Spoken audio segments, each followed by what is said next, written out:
Validating your data entry.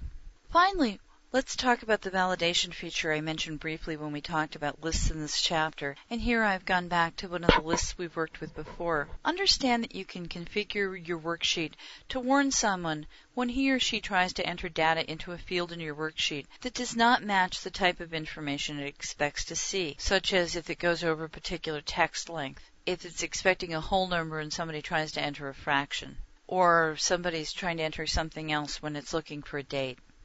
This is particularly helpful when you have multiple people who may be adding material to a list or any kind of a data record, because really consistency is quite important. If different people use different standards for data entry, it may become harder to sort the list or to find the information you're looking for. So for example, we could click on a particular area within a list and go to the data window and select validation. Now the data validation window serves a lot of purposes. So for example, you can set up what criteria for the types of entries you're looking for. You could allow any value when you want to be extremely flexible in terms of what's entered. You can choose whether it should only be a whole number, a decimal, a list, a date, a time, a specific length of text, or something custom, and then set up specifics here. Let's go back to any value for our purposes here, and then go to the Input Message tab. When this is checked, Show Input Message when cell is selected, you can choose a title to assign to that particular cell or field, and then place an input message here that might give them some idea of what you're looking for. Maybe give them an example of what the actual cell reference should look like.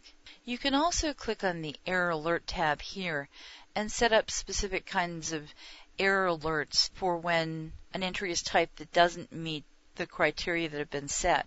You can select different styles such as a stop sign, a warning, or an information window.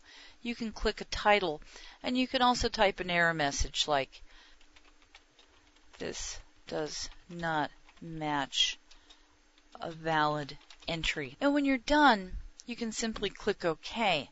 And this basically allows you to make certain that each entry gets entered the way it should be entered, so you can maintain what is called data integrity, to make certain that basically different rules are followed in getting your data entered into your list or worksheet. If you don't want to make any changes, you can just click Cancel. If you have made changes, you can click OK.